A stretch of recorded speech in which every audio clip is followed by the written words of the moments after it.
prier un instant avant la parole. Seigneur Dieu, je te remercie pour le privilège que tu me donnes d'être ici.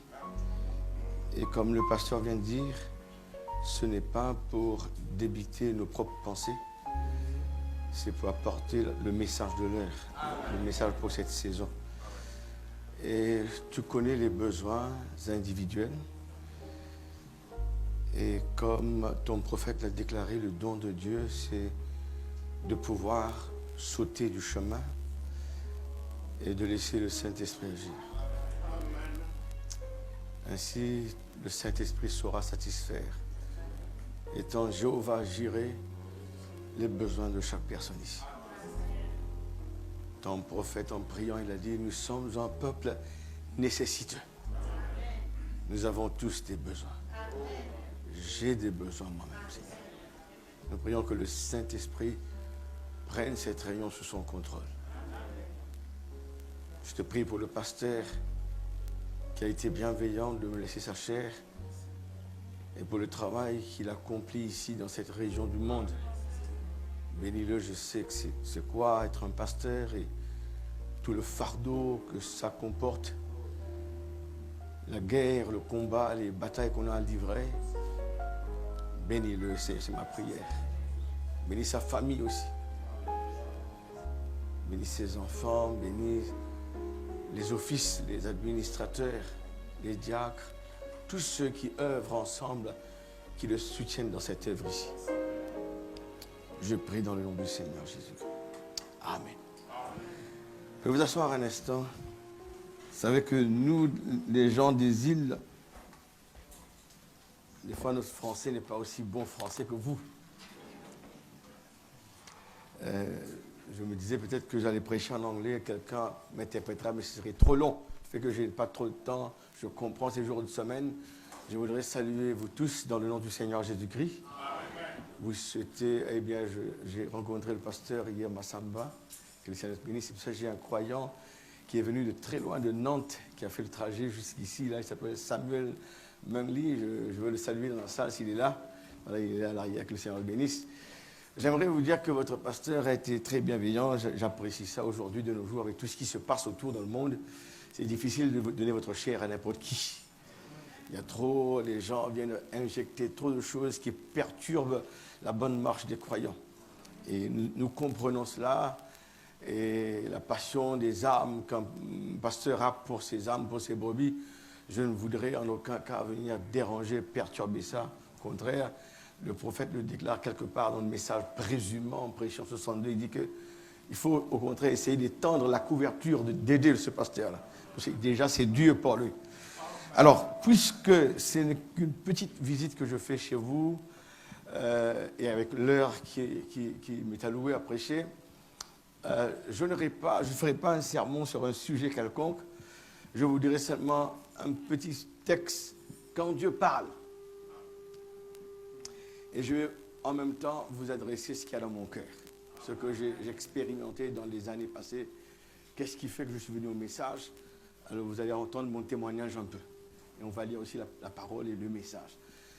J'aime la déclaration de notre prophète dans le message « Quelle maison me bâtirez-vous » Lorsqu'il a dit ceci, je crois dans le paragraphe 2 de ce message, il a dit « J'ai apprécié ce qu'a dit le frère Pérégrine récemment, ce jeune homme. Il a dit que je n'ai pas de message à moi. Il dit, quand je viens à la chair, j'aime souligner ce qui a déjà été dit par Paul. Il dit, j'ai vu cela, une déclaration remarquable de la part d'un jeune homme. Hein? Alors ce soir, je dirais la même chose, je n'ai pas de message à moi-même. J'étais un pentecôtiste unitaire et trinitaire et j'ai prêché pendant 9 ans dans l'église pentecôtiste unitaire. J'avais 4 églises, j'étais pasteur de 4 églises et j'étais aussi missionnaire à l'île Rodrigue et aussi à l'île de Madagascar. Et alors, j'ai beaucoup menti là-bas. On a beaucoup prêché des choses qui n'étaient pas scripturées du tout. C'était pour faire une belle image, bon, belle impression. C'est que le message qui est vrai pour moi et qui a changé le parcours de ma vie complètement. Bon, votre pasteur est déjà venu chez moi en 2004. Il nous a été une grande bénédiction. Peut-être qu'on ne lui a pas dit ça en face là-bas. Peut-être qu'on lui a dit aussi, j'ai oublié. Mais les messages qu'il a prêchés nous ont bénis énormément. Il a prêché même son témoignage, comment il était décédé, ainsi de suite. Ces bandes-là, j'ai fait des DVD, j'ai fait un DVD spécifiquement. J'ai envoyé à Madagascar, beaucoup de Malgaches l'ont vu sans l'avoir vu. Alors, il nous a prêché des messages fondamentaux qui nous ont établis. Alors, nous apprécions cela. Alors moi, j'étais un persécuteur à outrance du message. Le message était une menace pour moi, pour mon église. J'étais guéri miraculeusement de l'asthme. Je suis né avec l'asthme. À l'âge de 16 ans, j'ai commencé à devenir un athée. Je ne croyais plus en Dieu. J'étais un peu aigri contre Dieu parce que je sais que j'allais mourir. J'ai vu des gens mourir devant moi avec l'asthme.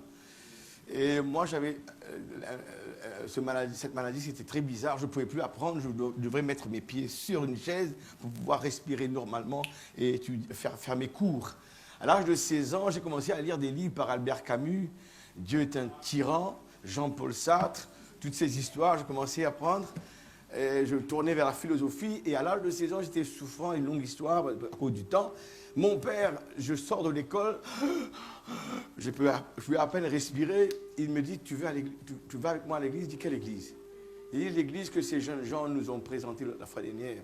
Je dis, mais nous sommes des Tamouls, nous sommes des hindous, on ne prie pas des dieux catholiques. Ce livre-là, je n'ai jamais connu ce livre-là avant. Eh bien, nous, on est des hindous, on porte nos dieux. Vous savez que moi, j'ai fait des vœux à toutes mes divinités. On marchait sur les routes pieds nus, sur la chaussée avec la chaleur du soleil. On piquait nos langues avec du métal dans le corps. On suspendait des citrons dans le corps partout. On gravissait des échelles. Les marches étaient faites de couteaux bien aiguisés. Il y avait 32, il fallait monter ça. On marchait dans le feu. C'était ça notre adoration. Il m'a dit, allons à l'église. Je suis allé. Pour la première fois, j'étais assis à la 10e rangée. Mon français est OK? Assis à la 10e rangée de l'église. Et là, le pasteur prêchait sur le fils prodigue. Et là, je commençais à pleurer. Je me disais à l'âge de 16 ans, quel est ce livre duquel il lit, qui extrait des larmes de mes yeux. Et après la réunion, il m'a fait venir par devant. Il y avait une ligne de prière. Arrivé mon tour, il m'a dit, crois-tu à Marc 16? Et moi, je ne connais pas la Bible. Je regarde perplexe et il me dit, alors il me lit le verset, ils imposeront les mains aux malades, les malades seront guéris. Et il me dit, crois-tu cela? Avec une foi d'enfant, sans raisonner. Je ne sais pas qu'est-ce qui s'est passé. Je lui ai dit, oui, je crois. Et il a prié pour moi instantanément.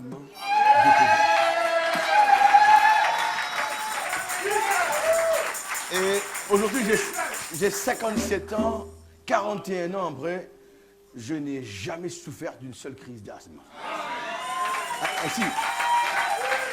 Ainsi, quand je parle de la guérison, c'est parce que j'ai entendu. Ce n'est pas des témoignages, non, c'est moi. Moi, je l'ai expérimenté. Alors, je crois en un Dieu qui guérit. Et on a prié pour beaucoup de malades. Et on a vu beaucoup de délivrances, beaucoup de guérisons dans le ministère. Même votre pasteur, je suis sûr, il a prié pour beaucoup de gens malades. Et nous croyons dans ce Jéhovah Rapha. Amen. Mais après quelques années, j'étais un peu fatigué. Je ne sais pas, quelque chose me disait qu'il y avait plus que ce que j'ai là-bas. Quelque chose me disait, non, quand l'Esprit Saint viendra, j'avais le baptême du Saint-Esprit d'après, là-bas, les Trinitaires, je parlais en langue, tout ça. Mais quelque chose me disait, il y a quelque chose qui manque. Ma vie, je voulais me voir comme ce Jésus-Christ dans les Écritures. Alors, ce moment, le pasteur, j'ai dû quitter, c'est une longue histoire, j'ai dû quitter. Et là, le moment où je quittais les Assemblées de Dieu, il y avait frère François Picard en novembre 78 qui venait avec le message. Moi, je disais non. Et j'étais tellement aigri, je disais maintenant je ne veux plus entendre. Je suis allé sur une montagne pendant un mois. Moi, je descendais tous les jours, tous les soirs. Après le travail, je montais la montagne, je descendais le soir, tard le soir, je priais, Seigneur, envoie-moi la vérité. Et le Picard vient avec la vérité, je tourne mon dos à ça. Et quand je tourne mon dos à ça, j'ai été introduit. C'est une longue histoire, je dois prendre 2 réunions pour expliquer tout ça. Quand je tourne mon dos au message, eh bien, je suis introduit à l'église pentecôtiste unie. Je deviens pasteur là-bas et après 9 ans, je combattais les croyants. Parce que le message représentait un danger pour moi, parce que l'UPC, pour moi, à cette époque-là, prêchait presque la même chose.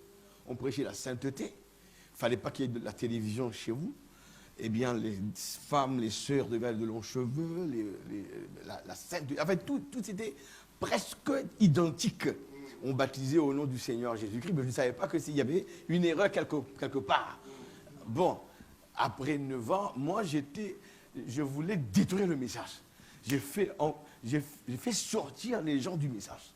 Ma femme était dans le message, je l'ai arraché du message, je l'ai épousée, et c'est elle qui m'a ramené dans le message. Hein?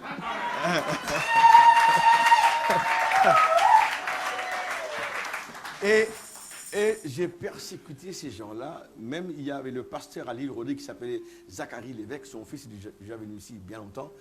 Je l'ai fait sortir du message pour être le pasteur de la petite église que j'ai commencé là-bas.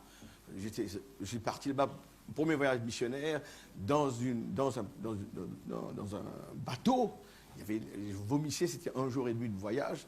Arrivé là-bas, j'ai commencé à prêcher dans les rues et j'ai baptisé mes premiers 5 convertis. C'était en 1983, en octobre. Et voilà que les missionnaires américains que je recevais, ils venaient à ma chaire et ils prêchaient. Moi, j'interprétais, je faisais la traduction. Ils disaient « William Branham is a devil ». Frère Branham est un démon. Et moi j'interprétais. Et je le faisais dans l'ignorance. William Branham est un faux prophète. Et les gens criaient, hurlaient dans la salle. C'était comme si c'était de l'eau à mon moulin. Parce que je combattais ce message. Bon, une longue histoire. J'ai rencontré de vieilles personnes, le révérend E.L. Freeman, qui soutenait même le prophète. Il m'a dit, lui, il tenait le prophète quand il était faible. Alors, je posais des questions à tort et à travers sur le message, parce que c'était un message qui me faisait du mal. Ça détruisait mon influence dans la vie des gens. Alors, j'ai fait venir un petit livret comme ça de Canada, c'était très longtemps, par A.W. Post. Il avait écrit un fascicule sur la semence du serpent, fait ou fiction. Et je faisais partager ça partout, pour détruire le bien fondé du message. Et tu ne peux pas combattre le message.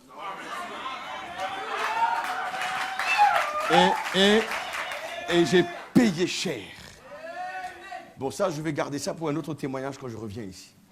Je me suis retrouvé dans la schizophrénie, la dépression suicidaire. J'allais me suicider. J'ai fait 6 fois électrochoc thérapie. Ça, mon frère est dans la psychiatrie pendant 40 ans. Il travaille en Écosse. Il habite en Écosse. Il est là-bas en Écosse, en Angleterre. Il habite dans 2 endroits à la fois.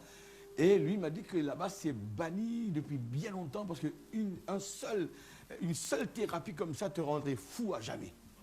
Moi, j'ai fait 6 comme ça. Dans une clinique, la clinique d'Arnay, là-bas chez moi. Et je sortais de chaque thérapie groggy. J'étais souffrant. Je suis allé à Durban, Wentworth. Je suis allé à Singapour. Je tombais dans un grand magasin. On m'a fait, enfin, longue histoire. Pour vous dire que je disais à mon psychiatre, tu me donnes les médicaments, les antidépresseurs, je vais me suicider après. J'ouvrais les portes de ma voiture. Je me jetais sur la chaussée. Les voitures passaient comme ça. Et je hurlais. Je voyais la mort qui me prenait. Je sentais la fraîcheur. Mes pieds, c'était devenu froid. Ça montait. Et j'avais des réactions de panique. Les docteurs appelaient ça, les pieds comme ça, panic reactions. Des réactions de peur qui me faisaient donner l'envie d'aller aux toilettes tout de suite. Je ne pouvais plus entendre ma femme me parler. Je prenais des oreillers, me bouchais les oreilles. Mes enfants, j'avais 2 enfants, je ne voulais plus les entendre parler. C'était comme ça, c'était le prix que j'ai payé d'avoir combattu ce message. J'ai pris un avion, je voulais fuir mon pays, j'ai pris un avion, j'étais malade, j'ai pris un avion un beau matin. Moi, je travaillais dans un bureau, j'étais payé beaucoup d'argent. Je disais au pasteur, je pouvais même nourrir 5 nouveaux mariés. Mes salaires étaient autant de salaires. J'avais des billets gratuits. Je pouvais partir dans le monde entier avec ma famille quand je voulais. Chaque année, j'avais des billets comme ça. J'ai pris un billet, je suis parti sur Bombay. Je suis arrivé là-bas très tôt le matin. Je crois à 2h du matin. J'ai pris un autre vol à 3h pour aller sur New Delhi. J'ai été reçu par l'ambassade mauricienne à New Delhi. Je suis resté là-bas 18 jours. J'ai pris un train de New Delhi. Je suis parti sur un Madras, Chennai. 36 heures de train. Et je suis resté dans un hôtel à 4 étoiles. je suis allé visiter Sri Perumbudur, où ils ont tué Rajiv Gandhi, tous ces endroits pittoresques de Madras. J'ai pris un train de Madras, je fouillais, je devenais fou. J'ai pris un train de Madras, je suis parti sur Bombay, ça c'est 5 heures de train. Arrivé à Bombay, j'ai pris l'hôtel le plus cher qui existait à Bombay, 10 000 roupies en une soirée seulement, l'hôtel Centaur, où tu n'es même pas permis d'ouvrir ta porte. Il y a des gens qui viennent ouvrir tes portes, pour tes valises, tout ça. Et le lendemain, je quitte cet hôtel, je prends un autre hôtel à Bombay, et je prends un avion de Bombay, je pars sur Thaïlande. Je fais 4 jours à Thaïlande dans un hôtel de 5 étoiles. Je quitte Thaïlande, je pars sur Hong Kong. Et là, à Hong Kong, reste encore 5 jours, j'ai fait les grandes routes de Hong Kong, je me suis acheté beaucoup de choses, j'ai pris du diamant, jaspe, sardoine, rubis pour ma femme. Je suis rentré à Maurice le 2 mars 1993. C'était un voyage non-stop, sans arrêt, de Hong Kong sur Maurice, 10 heures de temps. J'arrive avec mes valises, avec dans mon cou, il y avait 4 chaînes en or de 24 carats, pour que les douaniers ne voient pas. J'ai bien attaché comme ça, pour donner à ma femme, mes enfants, des présents. Et le soir, à 10h30, le 2 mars 1993, j'étais secoué une nouvelle fois par cette maladie. Et là, je disais à ma femme, je n'en peux plus. Je dois retourner. J'étais rétrograde pendant 5 ans. Je dois retourner à l'église. Mais quelle église tu vas? Après 5 ans, on ne connaît plus. Il dit non, je vais à l'église du message.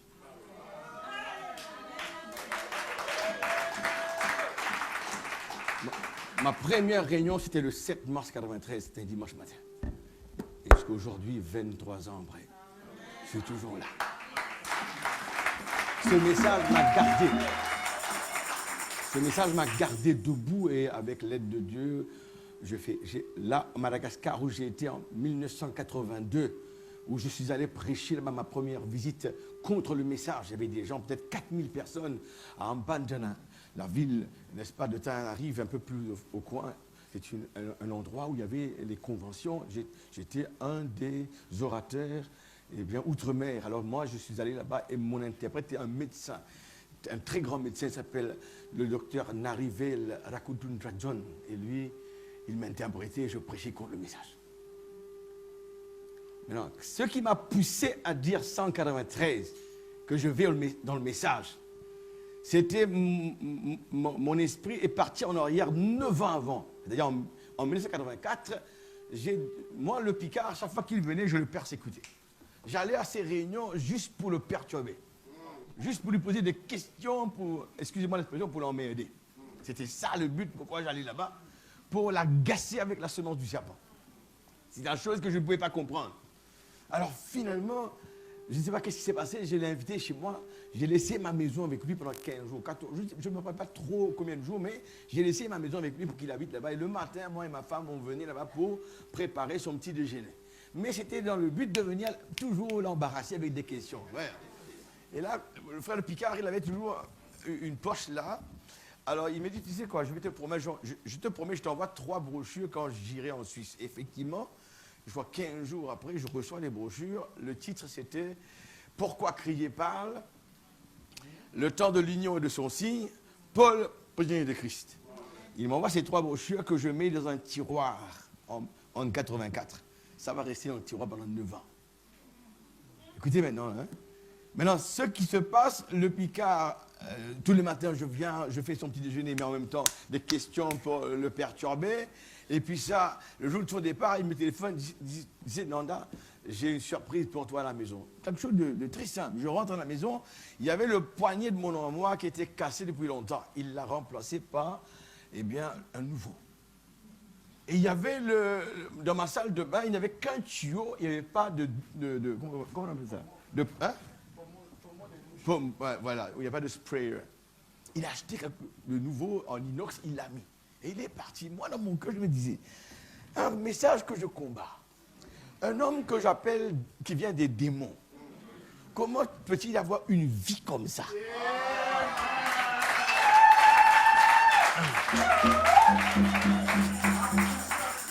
Alors, c'était ça qui, en 93, novembre, quand je disais à ma femme, je retourne au message, c'était ce témoignage-là qui est venu vivant en moi.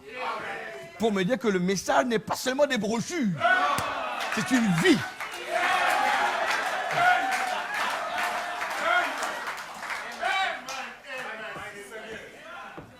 me rappelle de l'histoire du frère Branham quand il parle de ce jeune garçon dont le papa était allé un jour de Noël, la veille de Noël, qui prenait un peu de whisky ici et là, et qui titubait dans la neige, hein, comme ça, pendant qu'il retournait à la maison, et l'enfant qui le suivait par derrière, et qui mettait ses pas dans les empreintes de son père.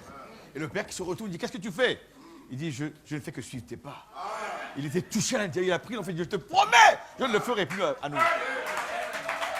Et le prophète d'ajouter, somebody is watching you. Quelqu'un qui t'observe quelque part. Ce ne sont pas trop les paroles qu'on dit. Je dis aux gens maintenant, les gens ne nous écoutent plus avec les yeux, avec les oreilles. Les gens nous écoutent avec les yeux. Ils veulent voir combien ce qu'on prêche est traduit dans nos vies littéralement. Alors je crois dans ce message qui possède une puissance de transformation. Et je n'ai pas honte aussi de rendre témoignage de ce message. Parce que maintenant j'ai su que c'était par ignorance que j'ai agi comme ça. Bon, je vais laisser mon témoignage. Mettez-vous debout. On va lire un passage biblique. Il ne me reste que 45 minutes. Ce que j'ai à vous prêcher peut vous garder jusqu'à 2 heures du matin. Alors je vais respecter votre pasteur. On va lire dans la Bible, dans le livre de Timothée. Merci Seigneur. Vous aimez le Seigneur? Nous avons un Dieu merveilleux, frère. Nous avons un Dieu tout-puissant. Je crois que je vais mettre ça ici. Alors nous allons prendre un 2 Timothée au chapitre 1er. Alors je parle ce soir de quand Dieu parle. Je veux faire honneur à ce prophète, frère. J'aime ce prophète, je vous dis la vérité. Eh bien, ce message m'a délivré de la dépression et aussi a changé ma vie, à révolutionner mon foyer. Et j'apprécie Dieu pour cela. Deuxième épître de Paul à Timothée, versets 6, 7, 8, ce sont des versets que les pentecôtistes aiment bien. Je vous lis ça. Verset 6. C'est pourquoi je t'exhorte à ranimer le don de Dieu que tu as reçu par l'imposition de mes mains. Car ce n'est pas un esprit de timidité que Dieu nous a donné, mais un esprit de force, d'amour et de sagesse. Alors, écoutez bien, moi quand je lisais ça dans l'église pentecôtiste à l'époque, waouh, hein, c'est vrai, ce n'est pas un esprit de timidité, mais un esprit de force, d'amour, de sagesse. Mais regardez le verset 8. N'est donc, le mot donc veut dire la raison pour laquelle Dieu vous a donné tout ça. N'est donc, hein, on veut dire therefore. N'est donc point honte du témoignage à rendre à notre Seigneur, mais ça n'arrête pas là, ni de moi son prisonnier. Que le Seigneur vous bénisse, vous pouvez vous asseoir. Alors, ce qui m'a poussé à vous prêcher ça ce soir, c'est que je sais, vous n'êtes pas exempt, immunisé contre ces esprits-là ici, parce que ça vient chez nous, de notre île. Je disais au pasteur, il y a un frère qui est venu ce n'est pas un ministre, heureusement, il est venu de Flagstaff, l'Arizona. Il a pris la photo du prophète qui était là dans mon église, il l'a mis au bas. Et il a pris la photo de Hoffman, il a soulevé, il dit, désormais cette photo doit rester toujours là, et l'autre là-haut. Il ne faut pas n'est-ce pas, promouvoir un homme. Ce que cet homme-là ne s'est pas rendu compte, ce n'est pas cet homme-là que je regarde moi, je regarde la colonne de feu. Je regarde, Dieu a voulu se faire photographier. Quel privilège nous avons en cette génération. Dieu qui s'est fait photographier avec son serviteur. C'est un grand privilège. Hein? Alors, je n'ai pas honte, moi, du témoignage à rendre de ce prophète-là. Ce n'est pas quand Paul disait de ne rendre témoignage au Seigneur, ni de moi. Ce n'est pas qu'il voulait se mettre à l'égal de Jésus-Christ. Ce n'est pas qu'il voulait dénigrer Jésus-Christ. Mais il faisait comprendre que moi, je suis un prisonnier. Il va dire, souffre avec moi comme un prisonnier. Parce qu'il serait un prisonnier. De Christ, de la parole. Il voulait dire que la parole que je vous prêche, je ne l'ai pas eue d'un homme, mais je l'ai eue par révélation. Alors je prêche Christ. Christ c'est Dieu, c'est lui-même. Alors, n'ayez pas honte de rendre témoignage de moi et du Seigneur, mais aussi de moi. Parce que moi je suis prisonnier de cette parole-là. Quand je viens ici, moi, Paul, je suis un serviteur, je suis un porte-parole de ce Dieu-là. Vous comprenez là? Alors c'est pourquoi j'ai compris que nous aussi, nous n'avons pas à avoir honte du témoignage à rendre à notre prophète. Parce que lui aussi, c'était pas lui qui a voulu se faire prophète. Je vous montrer la citation. Il n'a pas voulu, lui, il a voulu se faire un trappeur, un chasseur quelque part, habiter dans la jungle. Oui, bien non. Mais c'est pas lui, c'est Dieu qui lui a mandaté cela. Ainsi, je crois qu'il ne faut pas que nous ayons honte. Alors, j'ai vu que partout maintenant, il y a ce vent-là. Ce genre de doctrine qui vous disent maintenant de ne plus lire les citations. Il n'y a plus de la vie dans les citations. Lisez votre Bible. Alors je lui ai dit, mais non, mais toutes ces années, moi étant pentecôtiste, j'ai lu la Bible. Les baptistes lisent la Bible. Les presbytériens, ils lisent la Bible. Mais personne ne m'a raconté l'histoire, ce qui s'est passé en Éden avec le serpent et Ève. Il y a eu le message qui a fait ça. Oui, bien non. Avec toute la théologie que les gens, n'est-ce pas, ont inculqué dans les gens, personne ne m'a raconté qui est ce Melchisédek. Personne ne m'a parlé de ce seul vrai Dieu. Personne ne m'a parlé des âges de l'Église et de tous ces réformateurs qu'il y a eu. Personne ne l'a fait. Dieu a envoyé un prophète pour nous éclairer sur cette terre. Est-ce que vous le croyez? Un prophète, c'est le rang le plus élevé que Dieu ait pu donner à l'humanité pour interpréter sa parole. Parce qu'aucune écriture ne peut être l'objet d'une interprétation. Mais c'est poussé par l'Esprit de Dieu que les hommes ont parlé de la part de Dieu. Vous le croyez, hein? Alors les gens disent, Frère Branham a fait des erreurs. Ils ne savent pas ce qu'ils disent. Parce que dans la Bible, pratiquement, tous les prophètes ont fait des erreurs. Vous voyez Noé?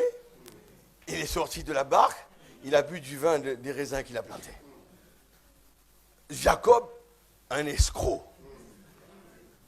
un voleur. Il a volé les droits d'aînesse de son frère. Abraham, c'était quelqu'un, il dit en anglais, to save his neck. Pour se sauver de là, hein, de ce problème, il a vendu sa femme à un homme. Et il a menti. Et il était rétrograde. Il a quitté Canaan pour venir à Guérard. Et pourtant, Dieu a dit à ce roi-là, va demander à mon prophète menteur de prier pour toi. Moïse, lui qui avait donné cet ordre aux Israélites de ne pas épouser des filles ou bien des personnes en dehors, n'est-ce pas, des tribus d'Israël, lui, il a pris une femme éthiopienne. Et sa sœur et son frère ont parlé mal contre lui. Et maintenant, on lui a dit de frapper, de parler au rocher la seconde fois. Et avec colère, il a frappé le rocher la deuxième fois. C'était des symboles pour démontrer la seconde crucifixion du Seigneur Jésus-Christ. Il a fait une erreur. Nous prenons David qui a fait l'adultère. Et non seulement il a pris la femme de son prochain, mais il a fait tuer le mari sur le champ de bataille. Tous ces choses. Jonas, on lui a dit d'aller à Ninive, il est parti pour Tarsis. Et un prophète nous dit que Jonas était dans la parfaite volonté de Dieu.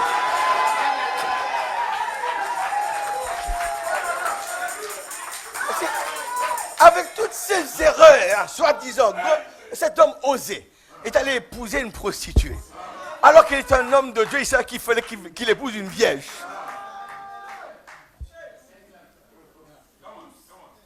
Un Dieu qui nous donne des exemples bien clairs. Alors, ces erreurs étaient permises par lui pour une raison quelconque. Et nous, qui sommes-nous pour contester contre Dieu? C'est lui qui décide toutes choses dans la famille. Ainsi, moi, je ne crois pas qu'il fait des erreurs. Si les gens veulent croire ça, c'est leur problème. Moi, je ne crois pas que des prophètes font des erreurs. Et je vous le prouve dans le message. Il dit ceci. Vous savez que moi, s'il n'y avait pas le message, j'allais lire la Bible comme une histoire. Et si vous lisez la Bible, le message, par exemple, Jésus-Christ multiplie les 5 pains et les 2 poissons. On faisait l'école des enfants. On enseigne nos enfants ça. Jésus a fait un miracle. Il y avait 5000 personnes, 5000 hommes, sans compter des femmes. Alors, un an après, on refait la même histoire. Jésus a multiplié 5 pains de poissons. Et 2 ans après, on fait la même histoire, Jésus. Mais avec le message. L'histoire prend une autre allure. Moi, en lisant cela, j'ai compris que c'était notre temps où nous vivons. Parce que Jésus a dit, voici 3 jours qu'ils sont avec nous. Ils ne pourront pas gagner leur maison. Si je les renvoie comme ça à jeun, ils vont tomber en cours de route. Ils seront faibles. Il leur faut, n'est-ce pas, leur donner à la nourriture. Là, il demande aux disciples, vous là, vous avez quelque chose? Il dit, mais nous, ce qu'on a, c'est tellement des ressources tellement terribles. 5 pains, 2 poissons. Comment nourrir? Écoutez-moi, il y avait 5000 hommes sans compter les femmes et les enfants. Si je compte ce soir, là, je vois plus de femmes et d'enfants ici. Là. Hein? Qui veut dire, peut-être il y avait 10 000 personnes ou 12 000 personnes. Et je me demande, quel est ce genre de chef qui a pu préparer de la nourriture pour 12 000 personnes. Je ne connais pas de chef qui peut préparer autant de nourriture et laisser 12 paniers pleins de morceaux. Vous savez ce que j'ai compris aussi? Quand ils ont dit, c'est pas suffisant, maître. Moi, je vous dis une chose ce soir, écoutez bien. Ce qui n'est pas suffisant, quand vous les placez entre les mains de Jésus-Christ, devient plus que suffisant. Je répète ma phrase, ce qui n'est pas suffisant, quand on les met dans la main de Jésus-Christ, ça devient plus que suffisant. Quand on a placé les pains dans sa main, c'est resté 5 pains. Quand il a prié, il a rendu grâce, c'est resté 5 pains. Mais quand il a brisé, cela multiplie. Il y a qu'il faut, pour que Dieu vous bénisse, il faut un brisement. Il faut que vous puissiez venir et dire, brise-moi, Seigneur. C'est là que Dieu bénit, frère et sœur. Voilà qu'il y a un brisement. Alors, il dit, voici 3 jours qu'ils sont là. Qui veut dire que le message de Luther, de Wesley et de la Pentecôte ne pourront pas nous renvoyer à la maison. Ne serait pas suffisant parce que nous allons tomber en cours de route. Il a fallu que le pain, que le livre soit entre ses mains et qu'il brise les seaux. C'était l'ouverture des seaux qui allait lui donner le potentiel, la force de pouvoir continuer la route jusqu'à la maison, frère et sœur. Voilà ce que le message nous a fait comprendre. Même Jésus marche sur les eaux. On a lu cela, c'est miraculeux. Je crois dans le surnaturel. Mais ce message, si c'était seulement pour lire comme une histoire, ça ne vaut pas la peine. Cela devrait avoir une raison d'être pour nous aujourd'hui. Et il faut même dire que Jésus, il a renvoyé les disciples et il est monté sur la montagne. Il dit en anglais, he was in the ramparts of glory. Il était dans la gloire, en train d'intercéder pour l'église. Le bateau était l'église. Le bateau, c'était aller passer les 7 âges de l'église. Ah. Lui, il était là-bas en train de prier dans la gloire, d'intercéder. Et l'église arrivait à un point, l'âge de Laodicée. 10 000 démons se sont jurés à les noyer. Un âge de ténèbres. Il y aura des ténèbres sur la mer. Même Pierre ne pouvait pas reconnaître avec les éclairs. C'était noir. C'était l'âge de Laodicée. Et lui, il a vu là-bas, mais non, ils ne pourront plus combattre. 10 000 démons. Eh bien, les démons, l'enfer est vidé maintenant. Et c'est sur la terre. Et mon église ne pourra pas faire la traversée. Il faut que je descende moi-même. Alléluia! Dans les moments les plus sombres, Jésus descend. Et il descend et il marche sur la mer. Il accomplit le surnaturel. Un ministère que Dieu nous a envoyé à la fin, plein de surnaturel, pour nous montrer que Jésus-Christ est le même hier, aujourd'hui, éternellement. Un ministère surnaturel. Alors il marche sur de l'eau et dans ce noir, Pierre, avec un coup d'éclair, Pierre voit comme un fantôme. Et n'oublie pas qu'il était là-bas à la 4e veille de la nuit. C'était quoi ça? C'était le 4e saut, où l'aigle volant allait venir. C'était de cet âge-là, l'âge de Laodicée, au 4e saut. que Dieu allait venir avec un message pour combattre le cheval pâle avec le séjour des morts. Qui le suit? Alors il descendait dans le noir, comme ça. Il a vu comme l'éclat, c'est un fantôme. Et il a pris ce message plus de 13 fois. Il dit non, ce n'est pas un fantôme. Ce n'est pas William Branham. Ce n'est pas un nouveau ministère que vous croyez vient du diable. C'est moi. N'ayez pas peur. C'est moi, Morphée. Le même Dieu, mais Morphée. Alléluia. Le même Dieu avec la même puissance qui peut toujours délivrer dans les heures les plus sombres. Est-ce que vous le croyez? Voilà, l'évangile devient nouveau. La Bible devient un nouveau livre avec le message précieux. Voilà pourquoi nous aimons ce message. Je vous montre maintenant qu'un prophète ne fait pas d'erreur. Ah, quel glorieux message. Dans le message, le conflit entre Dieu et Satan, il dit ceci. Vous êtes OK là? Je n'ai pas encore commencé.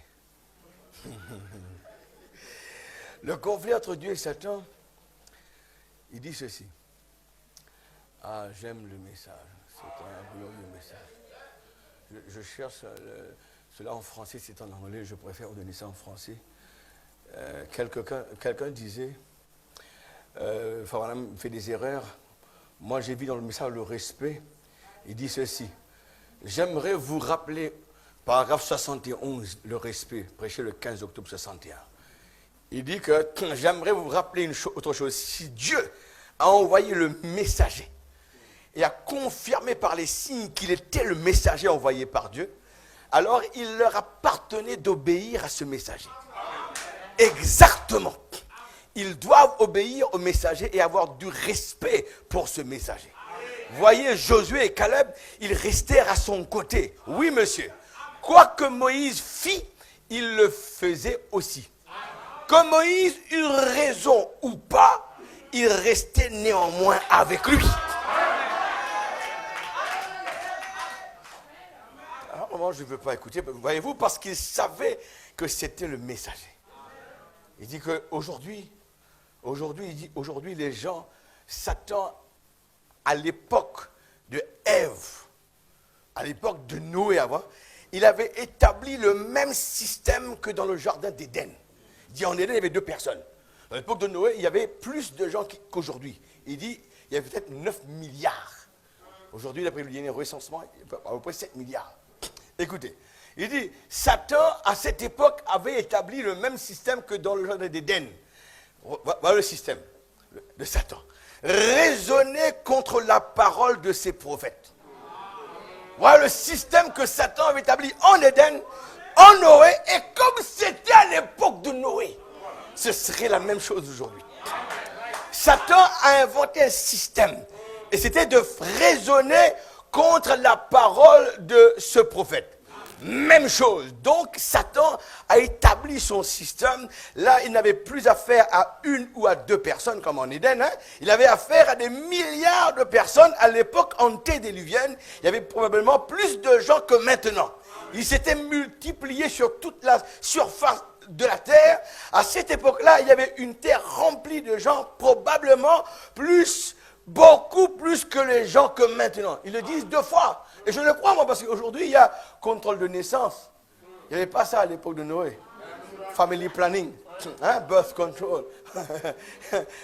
Il dit, et là, regardez, Satan, pour arriver à ses fins, non pas un coup monté dont une seule personne, Ève, a été le jouet. Il a mis sur pied un système. Il répète cette phrase. Et je n'ai pas le temps de vous le lire. Lisez dans le second saut, je crois, paragraphe 50. Il dit, mais le meilleur système que Dieu a, c'est d'envoyer sa parole par un prophète. Alors que Satan aussi, il y a un système, c'est de combattre la parole qui vient. Voilà, maintenant, il revient. Qu'est-ce que c'était? Là-bas, il a dit de faire raisonner les gens contre la parole des prophètes. Maintenant, il continue, il dit, qu'est-ce que c'était le système? De combattre la parole du Seigneur qui est venue aux prophètes. Dans le même message, il déclare cela. Et dans le même message, paragraphe 180, il dit que Noé, eh bien, les gens l'ont pris pour quelqu'un, n'est-ce pas, qui a perdu la raison.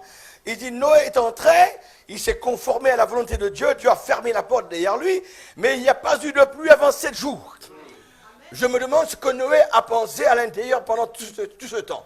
Noé assis dans l'arche, la porte fermée, il se disait, vous allez l'entendre d'une minute à l'autre, les enfants, nous allons ouvrir la porte, la lucarne ici au-dessus. Ils étaient à l'étage supérieur, vous savez, les animaux étaient à l'étage inférieur, les oiseaux à l'étage suivant, et eux, ils étaient en eux. Oh, demain matin, il y aura quelque chose là-bas, ça s'assombrira, la pluie viendra, mais le lendemain matin, le soleil s'est levé.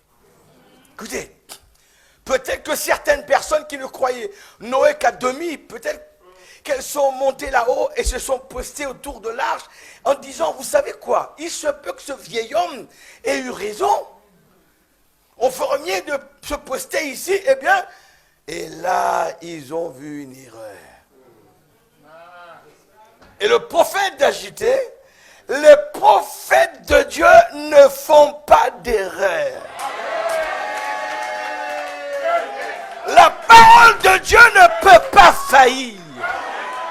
Est-ce que vous le croyez? Un prophète de Dieu ne fait pas d'erreur. N'ayez pas honte du témoignage à rendre de notre Seigneur Jésus-Christ. Je vous lis, j'ai cherché ça en français, je ne l'ai pas eu. Je crois que ça n'a pas été traduit. Je vous lis sur ce que je viens de dire. N'ayez pas honte de rendre témoignage. Dans le message, remplissez la vallée de Fossé ou de Fosse, prêché le 9 juin 53. On me raconte une histoire d'une dame. Peut-être vous avez lu ça. Je vais le lire en anglais parce que il y a une dame dans mon église, une certaine dame Weber. She was dying with TB. Elle se mourait de tuberculose. She was in the sanatorium. Elle était dans un asile quelque part, dans ses dernières étapes. Ils l'ont renvoyée à la maison pour mourir. Ils ont dit, il n'y a rien qu'on puisse faire pour elle. Madame Grace Weber, à Jeffersonville. Elle vit juste au-delà du tabernacle. Elle a 5 ou 6 petits-enfants. Écoutez maintenant. So the angel of the Lord. Ainsi l'ange du Seigneur vint à moi ce soir-là et me dit, va dire à M. Weber plutôt de s'apprêter, car il va être seul avec ses enfants-là sur les bras. Sa femme est en train de partir. Well, bien, I went and told Mr. Weber. Il est parti aller dire ça à M. Weber. J'ai dit ça à la petite fille, qui s'appelle Jean Rose, qui est maintenant une nurse. Elle était une petite fille à l'époque. Maintenant, c'est une jeune dame. I said, now, Ginny, maintenant, Ginny, ta maman part. Elle va mourir. Elle ne peut plus vivre qu'un peu de temps encore. Et 2 jours après ça, écoutez tout le monde, ou 3 jours, quelques dames du gouvernement, là où elle travaillait, quelques dames viennent pour la visiter. Et Madame Weber fait une déclaration. Si seulement je peux avoir Frère Bill prier pour moi une nouvelle fois. Regarde ça bien. Si seulement je peux avoir Frère Bill devant ces 3 dames qui viennent du gouvernement. Elle n'avait pas honte de rendre témoignage du prophète. Elle dit, si seulement je peux avoir Frère Bill pour prier pour moi à nouveau. J'ai vu mon cousin Opal. Mon cousin Opal qui est guéri de cancer. Et le docteur, c'est sa cousine, Opal qui est guérie de cancer, parce que le docteur avait dit la même chose, elle va vivre jusqu'au matin. Et sa fille est une nurse aujourd'hui. Maintenant, les filles du gouvernement, écoutez maintenant ce qu'ils disent maintenant, où elles travaillent, there ain't nothing to that guy. Il n'y a rien à propos de cet homme-là. Tu parles de vrai Bill venir prier pour toi, il n'y a rien à son propos. There is nothing to that guy. He is nothing but a hypocrite. Cet homme-là n'est rien d'autre qu'un hypocrite. Regarde ce qu'il dit à propos du frère Branham. Maintenant, il dit, et puis tout, après tout, c'est tout ce qu'est la religion. It's a bunch of fake fanaticism. Ce n'est qu'une bande de fanatisme fausse. Ainsi, Madame Weber, elle était mourante sur le lit. Elle dit, je suis en train de mourir. I'm dying. Je sais ça. Mais je ne resterai pas tranquille. I just won't stand still for that. Ce que tu viens de dire là, toi, que mon prophète est un hypocrite, c'est un... Non, mais je vais pas... Je suis en train de mourir, je le sais. Mais je n'aurai pas honte de témoignage à rendre de mon prophète. Même mourante comme je le suis sur le lit, je vais dire... Elle dit maintenant, I know... Elle dit, moi, je connais mieux que ça. Alors que toi, tu dis un hypocrite. Alors que toi, tu dis, il n'a rien à ça. Moi, je te dis, je connais mieux que ça. Et je crois que vous tous qui êtes là ce soir, vous pouvez dire la même chose. Nous connaissons mieux que ça. Ce que les gens disent sur les sites web, ce que les gens mettent partout, mais nous connaissons mieux que ça.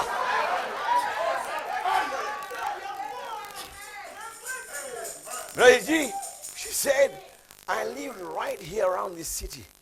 J'ai vécu là dans cette ville, autour de cet homme tout le temps. J'ai vécu dans cette ville et j'ai vécu autour de cet homme tout le temps. Moi, je peux dire la même chose. En écoutant les bandes, hein? On vit autour de cet homme-là tout le temps. Hein? Toutes les bandes qu'on a écoutées pendant des années, on a vécu autour de cet homme-là tout le temps. Est-ce que vous le croyez? Mais là, il dit maintenant, I seen him from a child. Gros, je l'ai vu depuis son enfance. Pendant qu'il grandissait, on peut dire la même chose. Quand on a lu l'histoire de ma vie, on peut dire on l'a vu depuis son enfance. On connaît comment il a grandi. On connaît la misère. Oui, bien non. C'est la même chose qu'on peut dire nous aussi. She said, I know. You can call it fake if you want. Vous pouvez l'appeler faux si vous voulez. She said, mais j'étais autour tellement. J'ai vu Dieu guérir des gens. Et je connais la vie de cet homme. Et je connais que c'est la vérité. Et c'est peu importe ce que les gens peuvent dire à propos de William Branham. Tout ce qu'ils peuvent mettre sur le site web. Mais nous connaissons sa vie. Une vie de pureté, de sainteté. Une vie exemplaire. Maintenant, le paragraphe 5. Il dit, and it happened to be. The angel of the Lord heard that. Il est arrivé que l'ange du Seigneur, il a entendu ça. Pendant qu'il rendait témoignage. Elle n'avait pas honte du témoignage à rendre du prophète. L'ange, je crois ce soir, l'ange du Seigneur entend là ce que nous disions à propos de vous. Il dit, and that very night, ce soir même, assis dans un coin, assis sur ma chaise, dans ma chambre, je me suis réveillé, je suis allé prendre un verre d'eau, 3 heures du matin, assis dans une chaise, je l'ai vu. I seen him. Il a vu maintenant Jésus, hein, comme walking through the door, qui marche à travers la porte. Il dit, demain, dimanche,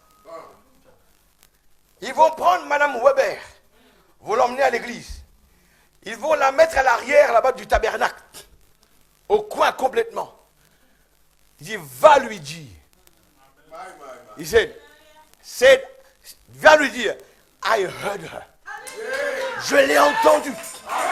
Va dire à Madame Weber, je l'ai entendu. Alléluia. Alléluia. Jésus lui-même, c'est ça. Il dit, j'ai entendu ce qu'elle a dit. Il dit maintenant, et va lui dire, alléluia, va lui dire que je l'ai entendu. Et que ce qu'elle a dit, je l'ai entendu. Et dites-lui, ainsi dit le Seigneur, elle vivra et ne mourra pas. Alléluia. Un Dieu qui a su renverser la situation. Il a renversé le verdict des médecins à cause d'un simple témoignage. Elle n'a pas eu honte de rendre témoignage à un prophète et Dieu renverse la situation. Et ce soir, peu m'importe votre situation, peu m'importe votre maladie, peu m'importe ce que les médecins ont dit à votre propos, peu m'importe ce que la cour a déclaré, ce Dieu-là peut renverser le verdict.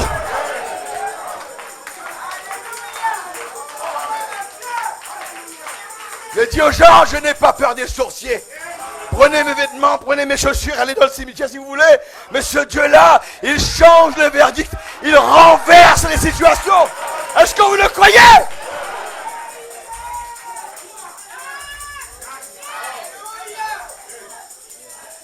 Bien écoutez. N'ayez pas honte du témoignage. Aaron, notre prophète. Il dit, thus saith the Lord, va lui dire, ainsi parle le Seigneur. Elle vivra et ne mourra pas. There you are.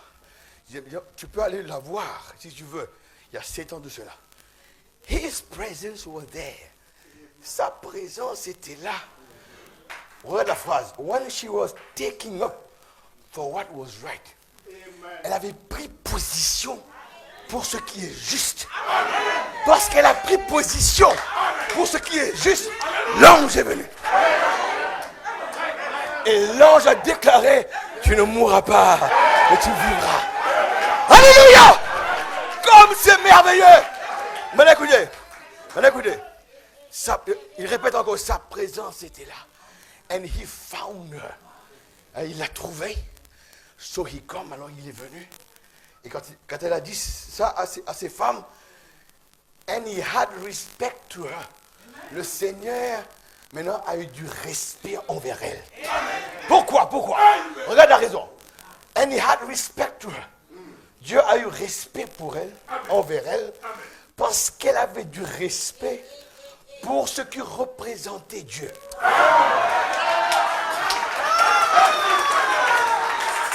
William Branham n'est pas Dieu, mais il représentait Dieu. Et elle avait du respect pour ce qui représentait Dieu. Et Dieu a aimé ça. Et Dieu est descendu avec la bonne nouvelle. Et ce même Dieu ce soir peut descendre là parmi nous et accomplir les mêmes choses. Je vous le dis. Voilà, continue. So God will do the same thing for you. Dieu fera la même chose pour toi. Dieu fera pas pour Madame Weber, mais pour toi, qui n'a pas eu honte du témoignage à rendre à son prophète. Alléluia. Il dit not to respect to me. C'est pas me respecter, mais respecter lui. Christ qui est mort pour votre guérison. Si tu lui donnes du respect à lui, à sa parole, il fera le travail pour toi. Amen, c'est juste. Vous le croyez, l'église? Ah, j'aime le message. J'aime le message. Là, pourquoi je dis aux gens, non, vous voyez des erreurs, moi je ne vais pas. Moi, ce message m'a transformé la vie. La vie que je voulais vivre là-bas. Je ne pouvais pas, frère, je vous dis la vérité. On chante des cantiques, être comme Jésus, c'est bien là, ce que je veux, de la terre à la gloire. Et pourtant, on ne pouvait pas vivre cette vie-là. Quelque chose manquait. Dans le puzzle, il manquait une pièce quelque part. Pour avoir la bonne image. Et ce message a fait la différence. Voilà pourquoi je n'ai pas honte. Je vous dis ce que dit Branham. Je vous dis, les gens disent que ce message, il faut le remplacer. Non. Regarde ce que dit Branham, le message se rangeait du côté de Jésus. Il dit, paragraphe 35, il dit, eh bien, si je pensais qu'il y a une dénomination ou un quelconque groupe de croyants qui est quelque chose de meilleur que ce que nous avons ici, frère. Pour moi, c'est clair. Il voulait dire aux gens, il n'y a rien d'autre qui soit meilleur que ce que nous avons. C'est pourquoi il a crié, vous abandonnez la source pour aller se creuser les citernes crevassées qui ne retiennent pas l'eau. Je vous donne ce qu'il y a de meilleur, mais vous voulez toujours la pourriture. Alors, Branham dit, voilà que si je pensais qu'il y a une dénomination ou un quelconque groupe de croyants qui est quelque chose de meilleur que ce que nous avons ici, frère, j'aurais désiré y incorporer ce petit corps sans tarder. J'ai attendu, j'ai soupiré, j'ai été de l'attente, j'ai cru que quelqu'un de grand allait venir un jour. Il voulait me dire, n'attendez pas quelqu'un d'autre. Ne cherchez pas d'avoir un meilleur message que ça, une meilleure révélation que ça. Il a tout donné. Tout ce dont tu as besoin, de la terre jusqu'à la gloire, il l'a mis en toi. Est-ce que vous le croyez? Ah, quel Dieu puissant nous sommes. Il dit, il y a le même message, paragraphe 95, il dit, il y a une chose. Nous sommes 9, nous les Branham, nous sommes 9 personnes, nous nous battons comme des petits chiens, mais après tout, après que la bagarre était finie, nous étions toujours des Branham. Bon, il descend, il dit, mais non, c'est comme ça, nous pourrions avoir des opinions divergentes, c'est tout à fait normal, mais nous restons toujours un. Nous sommes un en Christ, nous croyons ce message et restons avec cela. Maintenant, il dit, et je pense que c'est la chose à faire pour maintenir la continuité jusqu'à ce que Jésus vienne. Hein, je crois ce message, restez avec ce message. C'est la chose à faire jusqu'à ce que Jésus... Si nous voulons maintenir l'unité, restons avec ce message. Voyez-vous, vous devez avoir de l'enthousiasme pour cela, pour le message.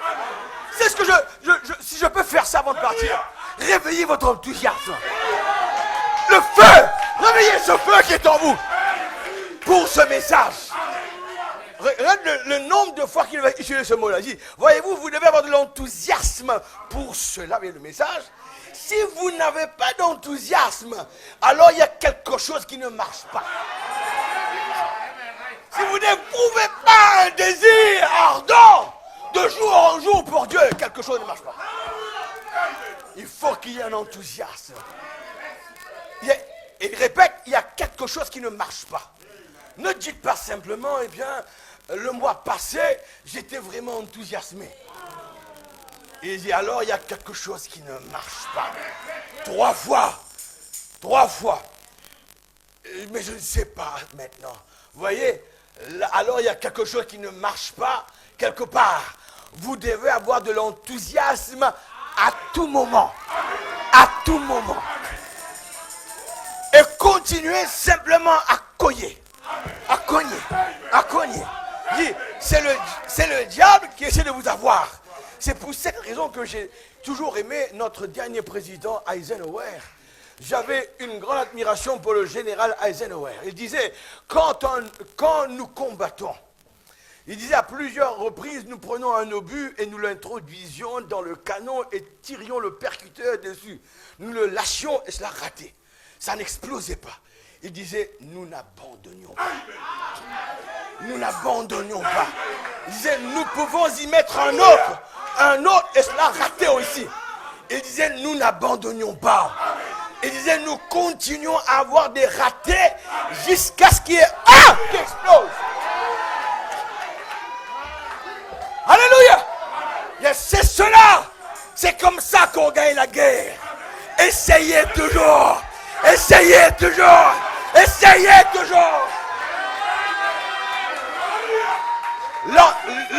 L'homme qui est venu vers Jésus, de la parabole, là, il a frappé vers cet homme pour réveiller son ami.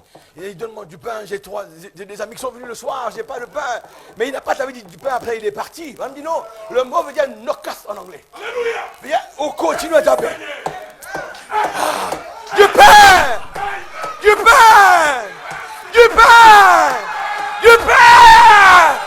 Et il doit sortir de là où il est pour ne pas être importuné, il va venir te répondre.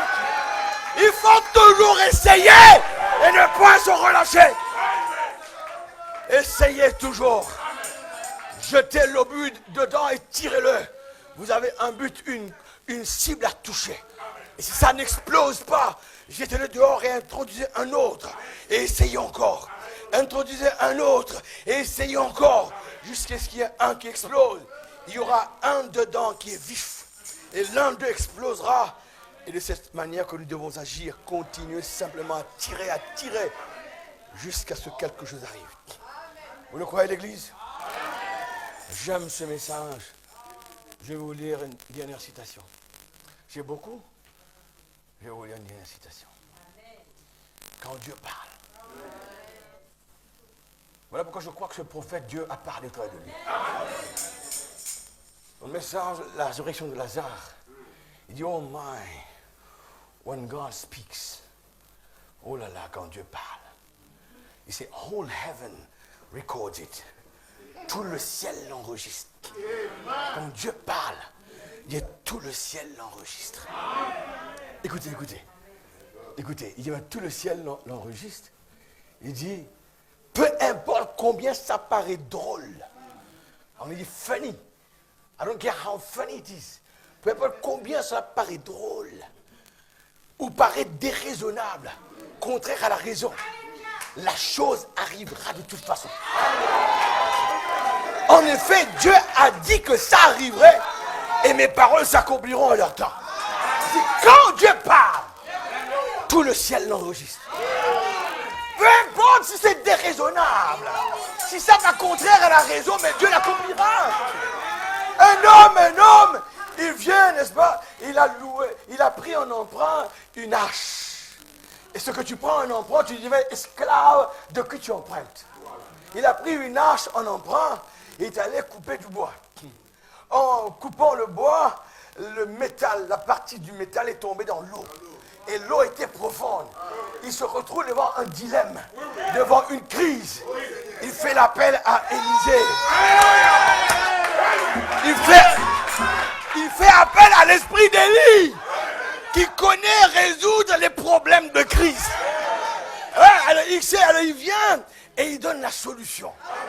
Parce que lui, il peut faire sortir les choses profondes et les amener à la surface. Il peut faire sortir les choses profondes de l'eau, de la parole et les amener à la surface.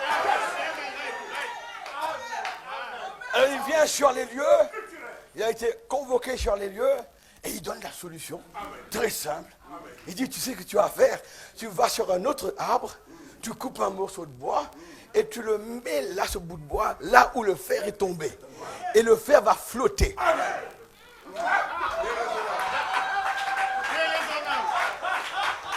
Il y avait un scientifique, il a dit, mais ton ami là, il est fou. Oh, au lieu de résoudre le problème, il complique la situation. Il te fait couper un autre bout de bois, un autre effort en vain. Tu es les emprunts. Maintenant, il te dit, le médecin là, ça va flotter, mais il est fou. Le métal est plus dense que l'eau. Ça va toujours couler. Il faut un aimant, si tu veux. La bonne réponse est un aimant. Mais quand Dieu parle, tout le ciel l'enregistre. Peu importe si c'est déraisonnable, si c'est drôle, Dieu l'accomplira. Vous n'avez qu'à obéir simplement à la parole d'un prophète. C'est Dieu qui le fait exprès. C'est Dieu qui le fait exprès. Pour voir combien vous croyez dans ce message. Un autre cas, je vous cite avant de terminer. Ce cas, c'était un homme, Naaman. Lui maintenant il est lépreux. J'aime la façon dont l'anglais le met, il dit un vaillant général, mais lépreux. Et il se présente chaque matin devant le miroir, il se regarde, la petite tache blanche est là. Et il sait comme ces jours, cela va le ronger. La petite tache blanche qui paraît innocente au début deviendra grossira. La petite tache blanche qui a affecté sa peau là quelque part ici mangera un organe principal un jour. Dévorera le foie ou les reins. Et il sait que ce qu'il a caché.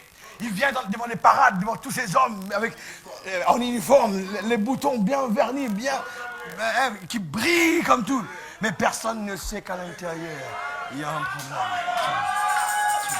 C'est comme ça des fois qu'on essaie de cacher nos péchés. On essaie de paraître quelqu'un d'autre qu'on n'est pas. On se fait quelqu'un qu'on n'est pas. Alors, et même un de ces jours, ça va sortir. Saül, on a dit de tout détruire. Un prophète parle, détruit tout par intérieur. Homme, femme, bétail. Mais il garde un petit Agag. Il garde un petit péché mignon quelque part. Il y avait un bébé, un nourrisson. Comment le tuer? Et la Gagite qu'il a gardé l'a tué sur le champ de bataille. Lisez votre Bible. C'est un homme, n'est-ce pas, un homme malécite qui va le tuer après. Le péché qu'on garde, c'est ce qui nous détruit par la suite. Et il a gardé les meilleurs bœufs gras, bétail gras, et il l'a caché un peu au loin, loin de la vue du prophète. Et le roi, il vient, il dit, tu as fait tout ce que tu as dit de faire. Il dit, oui, j'ai fait tout, j'ai tout dit, mais qu'est-ce que ce bêlement que j'entends là-bas? Hein, ton péché va venir à la surface. Tu ne pourras pas cacher. Alors, il était vaillant, mais il était lépreux. Et une petite demoiselle rend témoignage du prophète. Mais non pas honte du témoignage à rendre de notre prophète. Il dit, si mon maître savait qu'en Israël, il y a un prophète. Écoutez. Elle n'a pas dit, si mon maître savait qu'en Israël, il y a Jéhovah Rapha.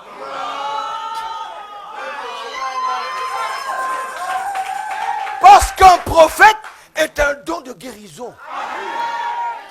Dans le message, la foi c'est la substance, je crois paragraphe 76, il dit les pentecôtistes, ils ont prié pendant 40 ans pour que Dieu envoie un don de guérison. Mais Dieu, il y a 37 ans de cela, qui était sa naissance. 37 ans de cela, Dieu a déplacé les orbites et a envoyé un don de guérison sur la terre. C'était l'envoi de William Branham. Et ils ont prié pendant 40 ans pour avoir un don de guérison, mais Dieu, 37 ans avant, il a déplacé les orbites comme à l'époque de Jésus-Christ. Il a mis les étoiles ensemble, il a déplacé, et un prophète est né, un don de guérison. Je prends le temps dans le message, la nourriture spirituelle, lisez, je crois paragraphe 126 ou 132, il dit que aujourd'hui nous avons les promesses de Dieu. Il ne donne pas la guérison, il dit, c'est quoi les promesses? Malachie 4, Joël 2, il parle de Luc 17, 30. Il dit, si vous vous détachez de cette heure d'incrédulité et vous venez à ce message-là, il y a là la guérison. La guérison se trouve là, dans ce message. Alors il part malgré lui, il va voir le roi, il prend une lettre de son roi, comme un peu protocolaire, il prend une lettre de son roi, il va voir le roi d'Israël, le roi était en colère, déchire ses vêtements, il dit, suis-je Dieu? Et il l'envoie vers la source qu'il faut, vers le prophète. Et il arrive là-bas, le prophète ne sort pas. Mais il envoie Géasi. Écoutez, il envoie un serviteur, mais lui n'est pas là. Vous avez compris?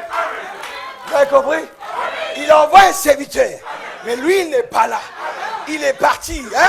Mais le serviteur devrait répéter ce qu'il a dit.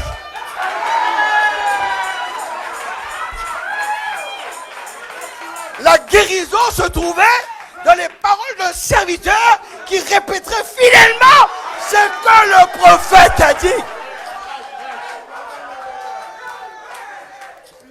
Et il sort, il répète fidèlement, on va te plonger cette fois. Il se met en colère. Il dit, chez moi, il y a la banane, il y a le parpar, ces grands fleuves de Damas. Je quitte tout ça pour venir dans une chose boueuse. Il commence à raisonner. Tu ne raisonnes pas contre les paroles d'un prophète. Quand Dieu parle, tout le ciel l'enregistre. Même si ça paraît déraisonnable, Dieu l'accomplira. Et finalement, quelqu'un, près de la rivière, lui prêche un message. Le message qu'il a prêché, c'est avant l'ouverture des seaux. Avant qu'il ne plonge 7 fois dans le Jourdain. Pour avoir le nouveau corps. Avant l'ouverture des seaux. Il nous prêche un message. Dieu se cache et se révèle dans la simplicité. Et si le prophète avait dit de faire quelque chose de difficile, tu l'aurais fait. Mais c'est simple. Parce que Dieu se cache et se révèle dans la simplicité. Je peux encore continuer, mais je m'arrête.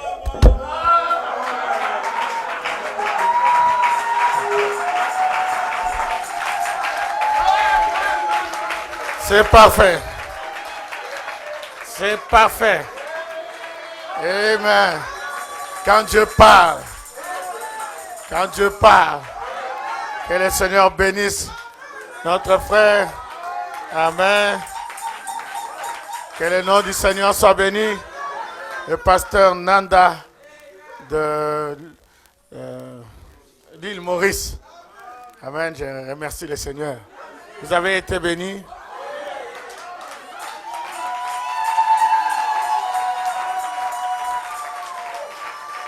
Amen. Ça me rappelle quand on mangeait tout à l'heure, début de l'après-midi, là, chez frère Alexis, et qu'on partageait un peu dans la parole. Et il me disait, ben, toi, tu es mon ancien. Et je suis content d'être ancien de frère Nanda. Parce que les choses qu'il a sorties, j'ai dit amen à ça. I say amen, amen, amen. I say amen, amen, amen. I say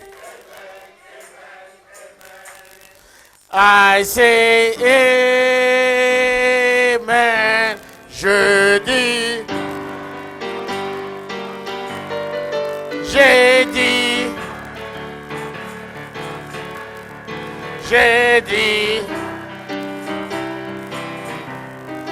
je dis amen. Pasteur Nanda, nous disons amen à ça. Quand un prophète parle, nous devons dire amen. C'est là que se trouve la guérison, la délivrance. Tout ce que nous avons besoin, c'est de dire amen quand un prophète parle. Oh, que Dieu soit béni. Ça me rappelle rapidement Gédéon. Vous voyez, quand Gédéon a donné la formule, il a dit, quand vous irez à la guerre contre les Philistins ou les Amalécites, il dit, quand vous allez arriver, vous criez épée pour l'Éternel. Mais n'oubliez pas, et pour... épée pour l'Éternel et pour Gédéon. Hein? C'est comme ça que nous gagnons la bataille. Et ensuite, il dit, quand vous criez comme ça, vous brisez aussi le pot. Donc vous devez faire du bruit. Donc vous êtes prêts à faire du bruit? Alors louons le Seigneur, Dieu notre Père. Nous te remercions, nous te rendons grâce pour ce soir. Nous te bénissons pour ce message, pour ce que tu as fait. Seigneur, merci de nous avoir envoyé ton serviteur et merci pour le message qu'il a apporté. Merci, nous disons amen à cela et nous sommes heureux, Seigneur. Si nous étions venus ici attristés, fatigués, malades, nous retournons délivrés, nous retournons guéris, nous retournons joyeux, nous retournons, Seigneur, avec le torse bombé, nous retournons complètement restaurés, parce que tu es Dieu, parce que tu es Seigneur. Nous avons compris où se trouve la solution à tous nos problèmes. Ça se trouve là. Seigneur, merci. Merci pour tout ce que tu fais. Merci pour ce que tu as fait dans cet âge. Nous nous identifions à la sœur Weber, Madame Weber, et nous témoignons, et nous allons témoigner, et nous continuerons à témoigner, et le Saint-Esprit de Dieu, il descendra sur cela, et oh Dieu, je te remercie pour le message de ce soir, d'une manière simple, mais profonde, Seigneur. Je te bénis, oh Dieu, et nous disons amen à ce message. Père éternel, gloire, louange, honneur à toi, Jésus. Merci pour ce que tu as fait et merci pour ce que tu feras. Nous bénissons ton Saint-Nom, nous glorifions ton Saint-Nom, Jésus. Merci de nous avoir fait du bien, Seigneur. Tu aimes Shalom Tabernacle. C'est pour ça que tu nous envoies des messagers pour nous apporter le même message. Oh Dieu, et pour confirmer ta parole. Reçois la gloire et reçois l'honneur, Seigneur. Merci Dieu, merci mon Seigneur. Bénis ton serviteur. Il a sorti tout ce qui était en lui. Que tu puisses le remplir et que tu puisses lui redonner, Seigneur, tout ce qu'il a sorti, oh Dieu. Tu es Dieu. Merci Père éternel. Nous bénissons ton Saint-Nom. Nous n'avons pas honte de ce message. Nous n'avons pas honte de ton serviteur. Nous n'avons pas honte de ton prophète. Nous n'avons pas honte de toi, Jésus. Oh Dieu, merci Père éternel. Gloire, louange, honneur à toi. Nous te bénissons, Père. Nous te remercions. Merci pour ce soir. Merci pour tout, Jésus. Merci, Père. Merci, Jésus. Merci, Jésus. Alléluia. Alléluia. Alléluia. Alléluia.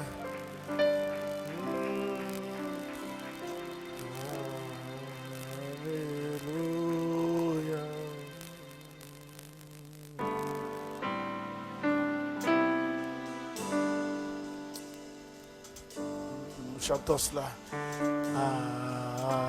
Alléluia.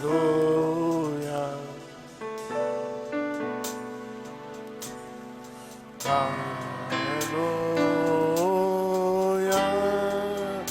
Le Seigneur Dieu Tout-Puissant règne.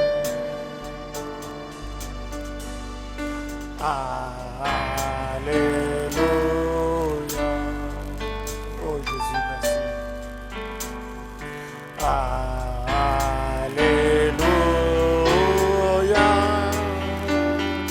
Le Seigneur Dieu Tout-Puissant règne. Encore une fois. Alléluia.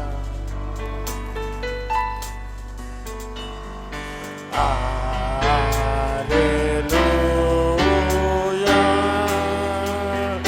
Le Seigneur Dieu Tout-Puissant règne.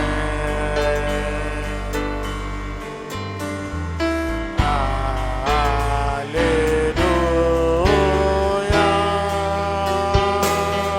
Tu es saint, 3 fois saint,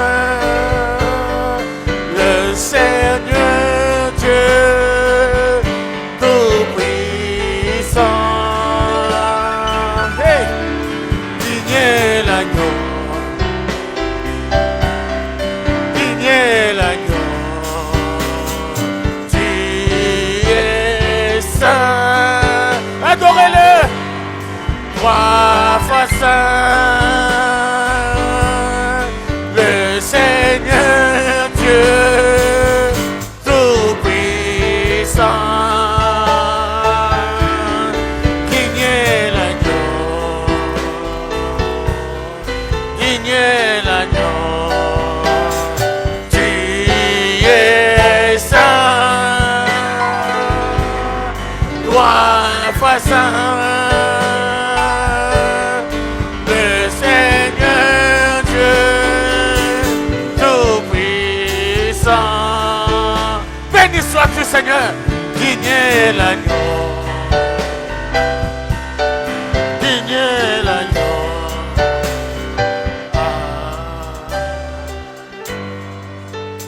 Donnons une acclamation, Seigneur.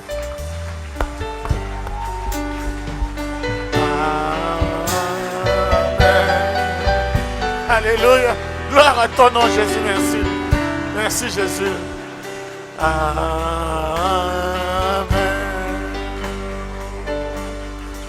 Oh, merci, Jésus. Amen.